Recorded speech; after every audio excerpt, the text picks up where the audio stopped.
Hola amigos, ¿qué tal? ¿Cómo están ustedes? Tengan todos un buen comienzo de semana dentro de lo posible y a pesar de esa crueldad de apagones que tenemos y sobre todo en este último fin de semana. Amigos, bienvenidos a un mundo de economía por aquí por su televisora del Táchira. Fidel, ¿cómo estás? Bienvenido. Bien, gracias a Dios. Sumido en la crueldad de la que estás hablando, porque no es solo tener los apagones, es que nadie explica absolutamente nada de por qué está ocurriendo esto. Y quedas tú simplemente, digamos, sometido pues cada vez se prolonga más el tiempo. Claro, y la calidad de vida es por el peor. suelo. Bueno, esas son las realidades que estamos Pero aquí viviendo. estamos, trabajando, llevándoles a ustedes información económica y toda la opinión relevante a este controvertido entorno económico tan enfermizo aquí en Venezuela. Y hablando de entorno complejo, la noticia económica, como acostumbramos traer para ustedes los lunes, es precisamente que la Asamblea Nacional asegura que la inflación del mes de enero que terminó se duplicó respecto al mes anterior de diciembre, cerrando en 65.4% la inflación, repetimos, del mes de enero. Exactamente, este dato fue arrojado por la Asamblea Nacional y pone en evidencia que las noticias económicas aquí en Venezuela no son nada alentadoras y el diputado Alfonso Marquina, quien es el presidente de la Comisión de Finanzas de la Asamblea Nacional, aseguró que en efecto la inflación, el comportamiento que tuvieron el nivel general de los precios para este mes de enero pasado fue de 65,4%. registrando también un aumento bastante drástico en lo que fue el sector alimentos y bebidas en 117,3%, la salud alimentos y bebidas 91,8%, corrijo, lo que es salud 117,3% y los servicios de transporte en 115,5%. Tres rubros fundamentales de la canasta básica, 65,4%.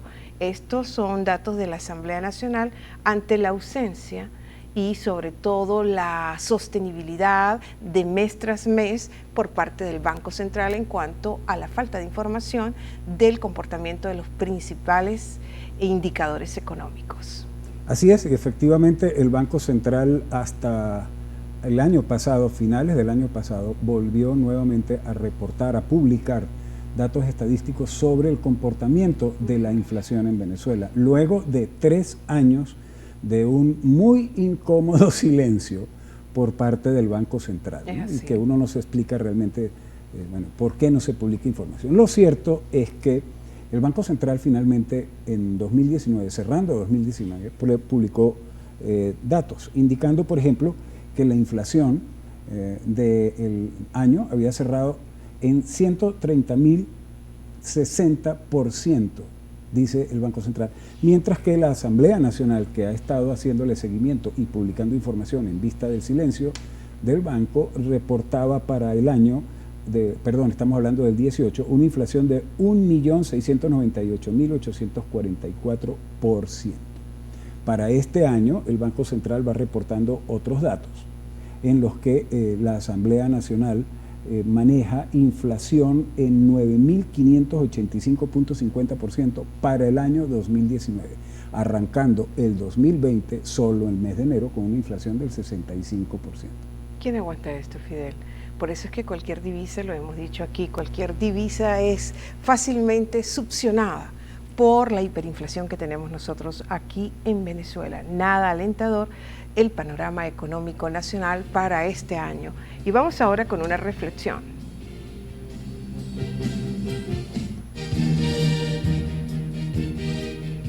Tomaré en cuenta la reflexión dada por el periodista Eduardo Rodríguez Yoliti cuando regresó de sus vacaciones el lunes 16 de septiembre del año pasado a su programa televisivo.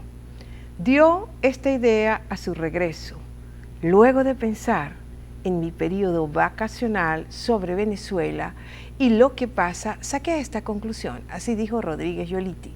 El problema nuestro aquí en el país no es económico como se pudiera creer. El problema nuestro es ético y moral. Desde luego, el reconocido periodista, por razones de tiempo, no amplió y profundizó su conclusión relativa a nuestro país, Venezuela. Pero nosotros acá en Un Mundo de Economía sí nos detendremos en el tiempito permitido por esta sección. Tal problemática desde hace ya muchos años o muchísimas décadas se viene manifestando y se viene manifestando cada vez en grados mucho más agudos, al extremo que los aspectos éticos y morales ausentes en nosotros como componente humano de una nación condicionan nuestro particular comportamiento. En este orden, no es algo antojadizo, vamos a decirlo así, de la colega locutora de esta planta televisiva, Ana Capra, la campaña orientadora que lleva por la pantalla de TRT acerca de la pobreza conductual de los sancristobalenses en lo que es el terreno específico del cuidado cívico de nuestra ciudad. Aquí es Ana Capra, aquí en San Cristóbal, pero a nivel nacional el afán orientativo se hace por Venevisión a través de la periodista Andrina Yepes y sus micros de El Buen Venezolano, o Marta Rodríguez Miranda, en la entrega que hace radial Qué fácil es ser un buen ciudadano. En cada uno de esos esfuerzos mediáticos se revelan cuán míseros somos, sin importar si somos ricos o somos pobres, en lo concerniente a la puntualidad, a la organización personal, al respeto por las normas ciudadanas, entre tantos hechos tangibles y sufribles que en el vivir diario expresamos, provenientes de la miserabilidad ético-moral con la cual hemos habituado nuestras apasionantes e insípidas existencias. Hasta aquí esta reflexión. Y ahora vamos a cumplir con una pausa comercial. Ya regresaremos con más de Un Mundo de Economía. No se aparten, por favor.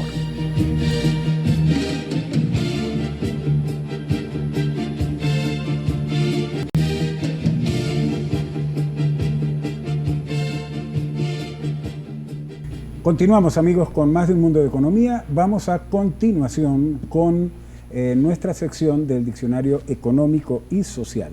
Hoy traemos para ustedes, como término, para comentarlo, para analizarlo, el siguiente, la subsidiariedad.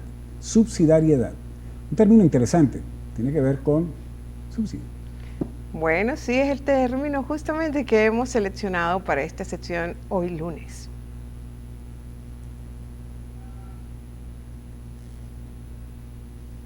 Para esta sección, como es Diccionario Económico y Social, en efecto, el término subsidiariedad es un principio de amplio espectro que toca áreas como lo eclesiástico, lo jurídico y lo económico-financiero.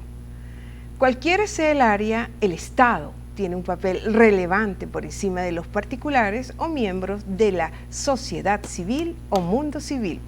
En otras palabras, se aplica el principio de subsidiariedad cuando en una línea jerárquica una tarea con un fin determinado no lo puede cumplir quien o quienes deben cumplirlo por razones de incompetencia imposibilitante. Entonces, la labor en búsqueda de un fin será atendida por un órgano o por funcionarios colocados en una escala superior de la línea jerárquica.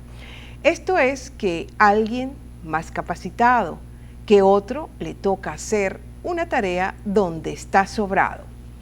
En el caso del Estado, este debe intervenir cuando particulares u organismos intermedios se ven imposibilitados de cumplirla. En un país como Venezuela, empuercado por una multidiversidad de imposibilitismos de toda índole, se invierte o se hace al revés la subsidiariedad. Son los particulares los que se ven obligados a realizar actividades atinentes al Estado, como por ejemplo la seguridad pública, porque éste no cuenta con cuerpos policiales competentes para lograrla. No obstante, ser un Estado incompetente nacionalmente hablando, el equipo de gobierno en Venezuela se atribuye el derecho de asignarle un funcionario subsidiario, o sea, mejor preparado, a los gobernadores en aquellas entidades regionales donde la persona que le toca gobernar no es de su confianza. El caso de Táchira resulta más que ilustrativo. El oficialismo, al considerar que Lady Gómez no está en condiciones profesionales para ejercer eficaz y eficientemente su cargo como gobernadora, le designa al Estado Táchira una persona multitasking que, pese a estar muy ocupado en otras actividades de gran envergadura como es la entrega de las cajitas CLAP, por ejemplo, es tanto su superioridad subsidiaria que ante la gobernadora Gómez, que sin duda hará mejor las funciones ejecutivas de atender las necesidades de la entidad tachirense. Hasta aquí este término, Fidel. ¿Y qué opinas tú de ese término? Subsidiariedad. Una excusa, en realidad. No es que se aplique ese principio aquí, sí, al revés. Para hacer cosas. Claro, en condiciones normales el principio tiene sentido para facilitar precisamente que haya alguien capaz, efectivamente, al frente de los organismos que correspondan para atender los temas que son importantes. Es correcto. Esa es la finalidad, en pocas palabras, de este término, ciertamente.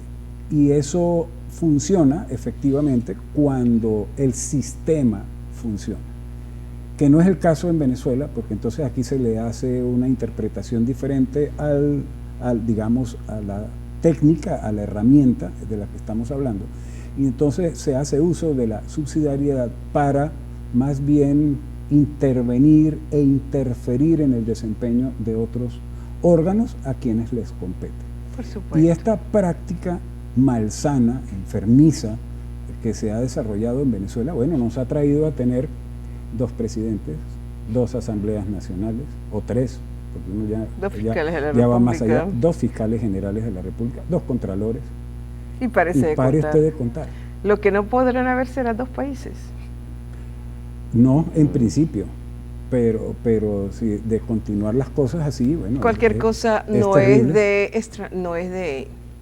vamos a decirlo, no es descartable. Que cubra exactamente nuestras capacidades de asombro, se pueden salir de esa magnitud. Ajá. Entonces, bueno, esas son las cosas que estamos viendo, cómo se manejan términos, cómo se manejan herramientas que son muy favorables, que han sido desarrolladas precisamente por esa razón, pero que se les da en este marco otro uso. Bueno, así. Amigos, vamos a hacer un corte y regresamos en algunos segundos con más de Un Mundo de Economía. Venimos con la economía del Táchira. Vamos a hablar de algunos aspectos importantes. Ya venimos.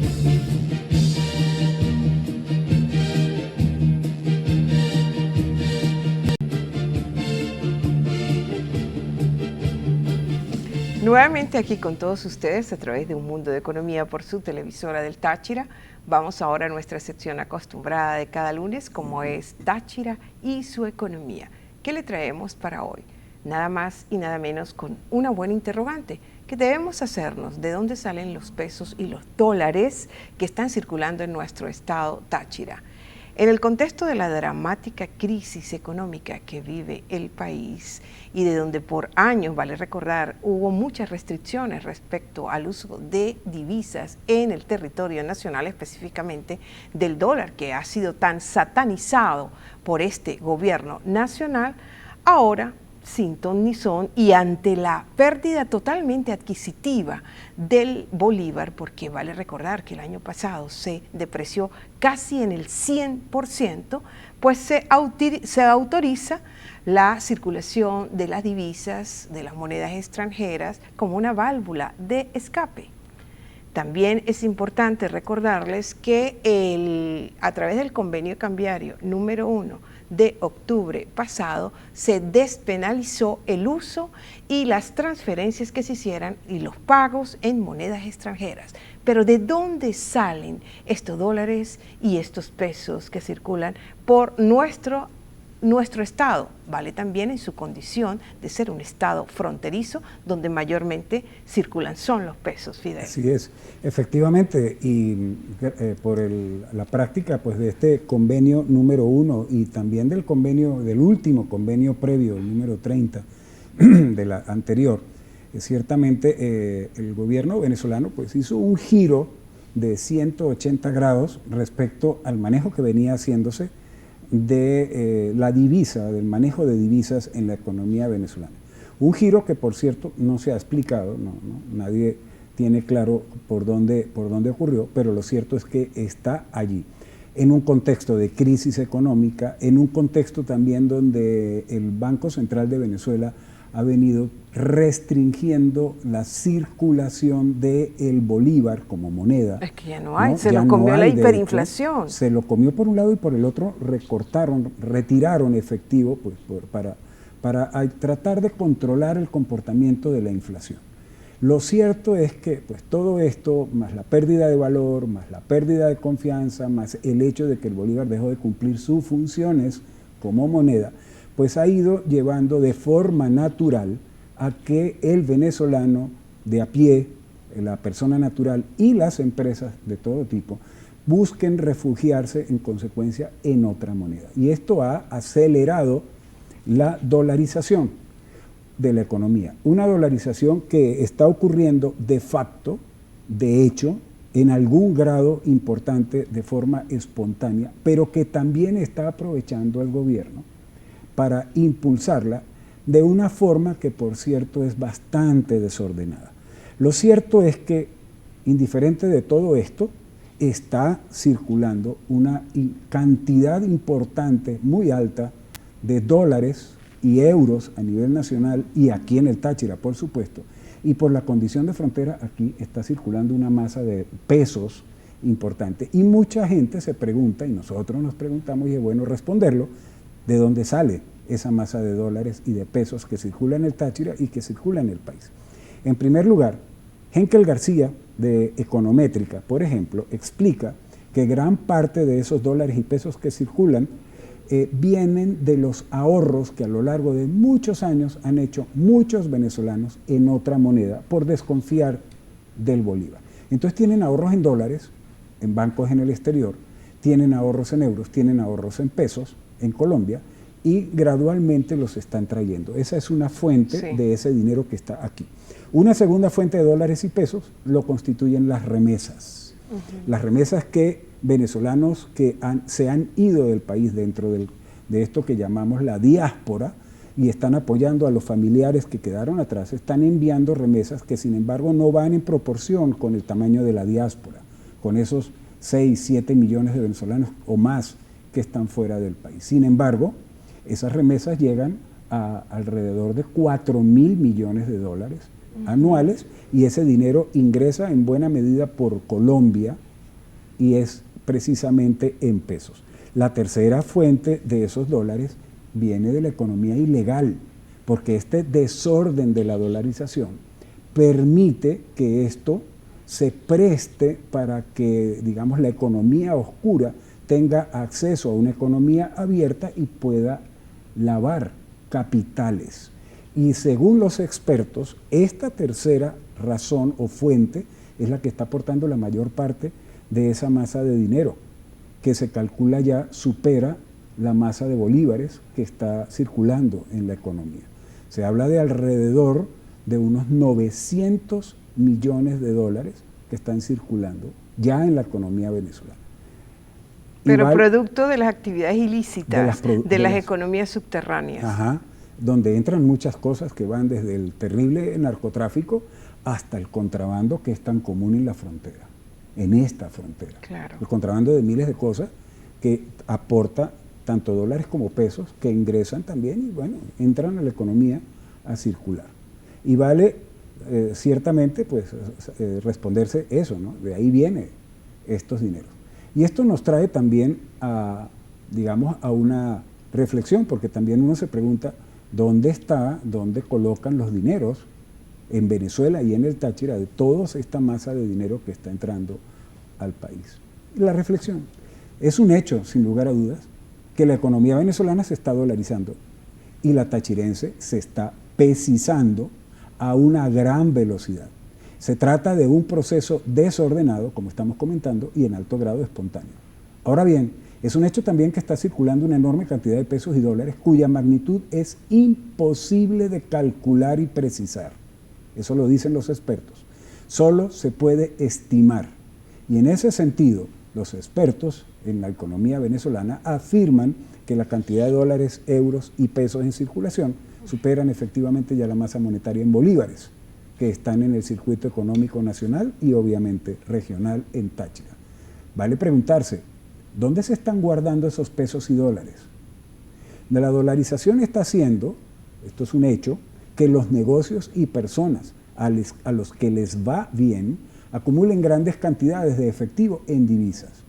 Hasta ahora, sus opciones para ingresarlos en entidades bancarias eran muy limitadas, lo que se estaba convirtiendo, por supuesto, en un problema para empresarios, comerciantes y profesionales, que tenían que ingeniárselas para encontrar un lugar seguro en el que almacenar sus ganancias. La banca, por supuesto, no quiere quedarse atrás. El dólar se usa cada vez más en las transacciones diarias en Venezuela y en el Táchira, junto con el peso. Y por eso, un pool de entidades bancarias primero salió a ofrecer una simple cuenta custodia para aquellos clientes empresariales que movilizan grandes cantidades de efectivo en dólares y euros. Y ahora, la banca abre la puerta para atraer a cualquier venezolano con dólares en el bolsillo a través de cuentas corrientes no remuneradas en divisas y manejadas por taquilla o pago móvil inicialmente. Son todavía muy rudimentarios estos procesos financieros, estos productos en divisas, y están muy lejos de los complejos productos que ofrece la banca en países con economías normales, pero empiezan a convertirse en una alternativa y los expertos pronostican que poco a poco se van a ir sofisticando. El economista Guillermo Arcay, por ejemplo, de Coanalítica, lo ve claro. Dice, Guillermo, el dólar lo está cambiando todo y lo va a seguir haciendo. Eso afirma con convicción Arcay. Nosotros aquí sabemos que el peso colombiano está haciendo lo propio también en el Táchira. Lo está cambiando todo. Lo peor de todo esto, Fidel, es que los sueldos siguen en bolívares y todos estos desbarajustes son propios de la economía esquizofrénica en la que se ha convertido Venezuela. Por eso el desorden del que hablamos. Que hay Venezuela, exactamente. Por eso y con esta reflexión nosotros tenemos que despedirnos, pero no sin antes darle las gracias a ustedes por su amable atención. Tengan todos un excelente mediodía, los esperamos todos los mediodías 12 acá en TRT. También les invitamos a que visiten nuestras redes sociales y ya saben que hoy más que nunca la economía como principio y conocimiento adquiere mayor relevancia en nuestras vidas prácticas. Tengan una buena tarde, buen provecho.